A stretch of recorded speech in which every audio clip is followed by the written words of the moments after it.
All right, guys. It is not difficult at all today to find people complaining about how hard their life is, about how difficult life in general is. Turn on YouTube and you'll see people complaining about difficulties in relationships, difficulties with their finances, whatever it is. People are complaining all the time about how hard everything is.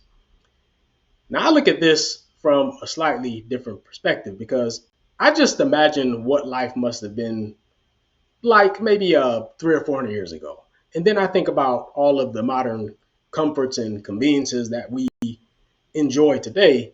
And it just seems to me that compared to people who had to, live in a world where we didn't have the technology and all of the conveniences and all the comforts that we have today, that life surely must have been much harder. But for some reason, we think that today everything is as hard as it's ever been. And of course, it just can't be.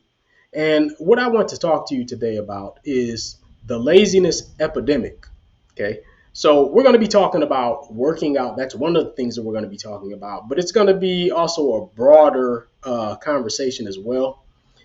So before I jump in, let me just say that this is Mark Johnson, the founder of Bounce Pep, bringing you a fit and flourishing future. And I'm also the youngest son of Bill Johnson.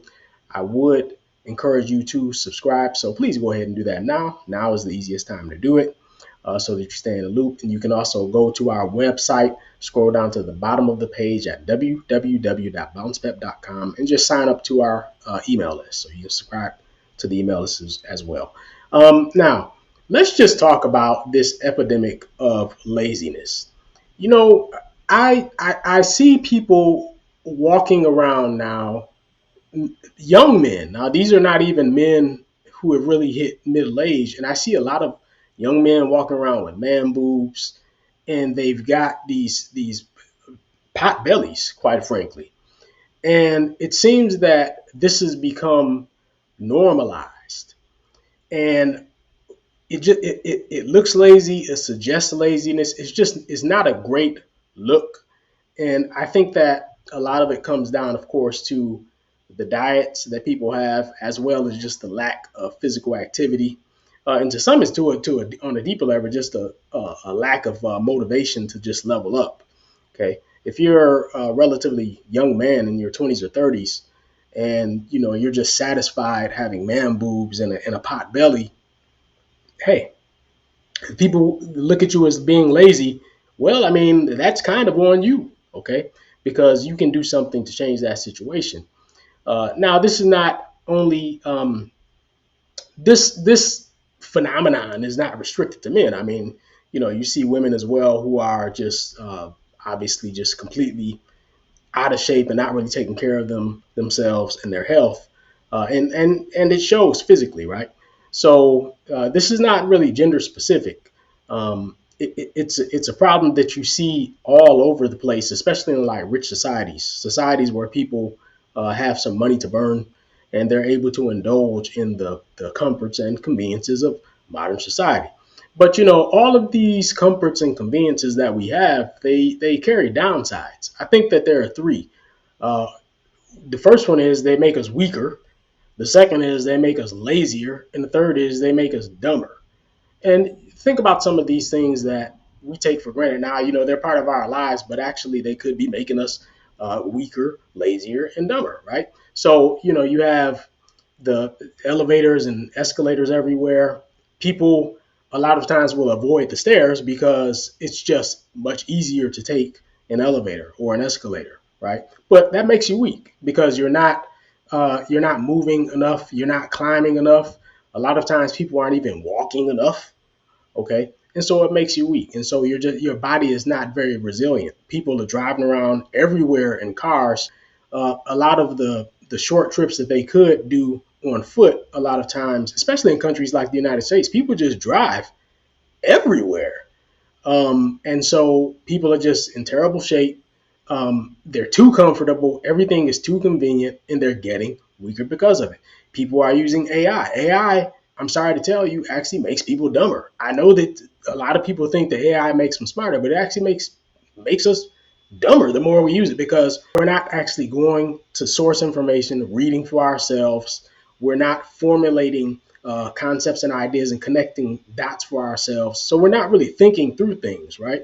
So what happens is the second someone asks you a question about something, you can't really answer it in any depth, because if you were relying on AI to produce whatever it is, then you don't really have any deep understanding of how that AI came up with whatever it came up with, right? You just rely on the output. So it makes you dumber in a lot of ways. If you think about the food that we eat now, we eat a lot of fast food.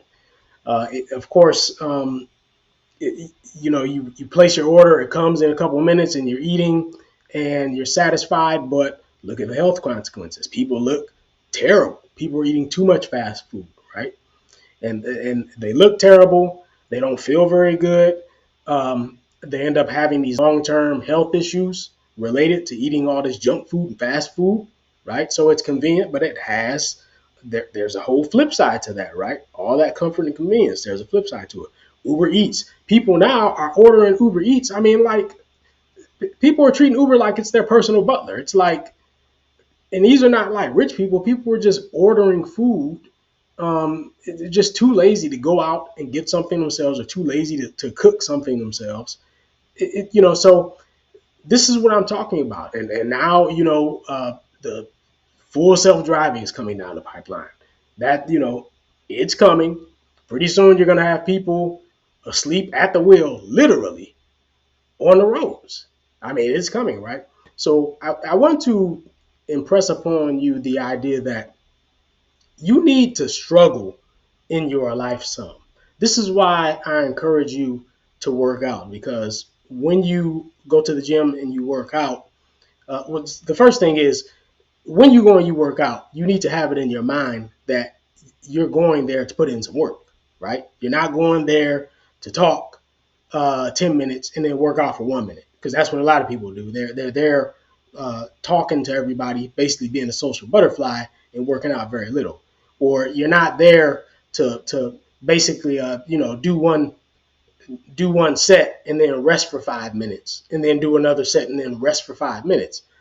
Basically, most of your time you're spending resting instead of actually working out. It's called a workout because you're supposed to be working. Okay.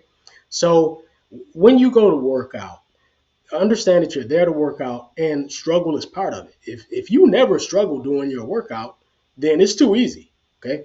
It's one of the chances that you have to introduce some struggle into your life, because struggle is actually good. Struggle helps you grow. I, I know that everybody wants everything easy and quick, but the truth of the matter is, when we struggle in life, it helps us get better. If there's no struggle, we don't get better.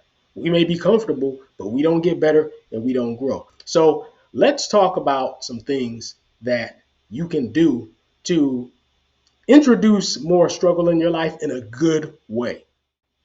So now the interesting thing about this is that these things are actually not that hard. It's just that so many people are so addicted to the easy life and convenience and having everything quickly, that these things have basically gone out of style. Okay. So when I'm talking about struggle, this is all relative here. Okay. We're going back to basics. The first thing is, make it a point to just walk more. There's so many people who just don't walk very much during the day. A lot of times people are sitting at desk jobs, and they're not getting up and moving around very much while they're at the office. And so most of their day is just sedentary. They get home a lot of times and they plop down on the sofa, so they're sedentary again. So just like huge swaths of people's days are spent lounging around, sedentary, and it's not good for your health. You need to get up and move some, walk more, climb some stairs. Make it a point to actually walk more. Make it a point to get outside and walk around more. This comes before the gym and all that other stuff. I know that people are into a bunch of fancy workout programs like HIT and all this other stuff, and they're going to the gym and lifting a bunch of weights, trying to compensate. But the truth of the matter is that's actually not the fundamental element when it comes to remaining, keeping yourself physically robust. The fundamental elements are basically walking and climbing. People are not doing enough simple walking and climbing. Okay, so start there, and then you add working out to that. Now, when you do work out, it needs to be intense. We just talked about that, so I'm not going to go over that again. Okay, but start with walking and climbing more. The second thing is this: cook more. I mentioned the fast food and the Uber Eats and all this stuff. Look, I know it's going to take more time. I know it's less convenient, but there are a couple things that happen when you cook more. Number one, generally speaking, it's probably going to be healthier for you. It's probably going to add some years to your life instead of subtracting them. Okay. And the number two thing is just reminding yourself that not everything is supposed to be quick all the time. Some things should take time. When you take time to prepare a meal at home and you sit down and eat it and it's good, I mean, there's a certain satisfaction that goes along with that, not to mention the health benefits. Okay. So you should be, of course, buying, good ingredients, fresh meat and vegetables and fresh fruits and everything. And go home and cook yourself more. Okay, all of this takeout and all of this fast food and all of this junk food and instant meals, just putting things in a microwave and nuking them for a minute, and all of these ready-made meals that we're having, they're really ruining people's health, and this is why you see so many people that just look uncomely, and you just see them, they're just visibly out of shape, and it starts with the food. It actually doesn't start with the activity level. It actually starts with the food. Because if you think about it, you can't do anything without food. Before you can embark on any activity, you have to have a source of energy. Our source of energy is food. So everything starts with food. The next thing is this. I talked about making, some of the modern conveniences that we have making us dumber, and it's true. Okay. So read more. Read more. I saw something on the news last night, and they were talking about kids in the United States. Now, mind you, I live in Japan now, but it's not totally. This applies somewhat to Japan as well because of this modern world and these modern technologies we have. But kids are not reading and writing like they used to, and they're not learning it in schools like they used to. People are getting everything in sound bites now. People get a soundbite information and they think they know something. They really know nothing, right? But this is the modern society that we live in. Information comes in sound bites. AI summarizes everything. People have no depth of knowledge because they're not really going and reading. A lot of people can't write. I see people, terrible writing skills. Absolutely. I'm talking about college educated people with absolutely horrible writing skills, and it baffles me. But then again, it doesn't baffle me because the technology that we have don't really force people to write anymore. There was a time when you actually had to write. Now people are typing a lot. They don't know how to use punctuation and correct grammar anymore. So writing is sloppy. People aren't reading. They don't understand what they're talking about again because they're into the soundbite culture, instant gratification. Information has to be quickly accessible, quickly digestible. Don't worry about depth. Just skim whatever's on the surface and then throw that out there, right? This is the society that we live in now. So read more, okay? Get a book, a real book, and read from cover to cover and comprehend and think about, ponder. What does this mean? How can I apply it? Okay. So this is my message for you today. Look, there is an epidemic of laziness. that has been introduced by all these comforts and conveniences. The only way that we can fight it is we have to welcome some discomfort. We have to welcome some struggle. We have to actually look for opportunities to introduce a little bit of struggle in our lives so that we don't just get weak and lazy and dumb. Okay, if you don't do anything about it, it will happen to you. If you think it won't happen to you, believe me, it will happen to you. You must work on yourself. Okay, so that is my message for you today. And I want you to take this with you. Talk to you next time.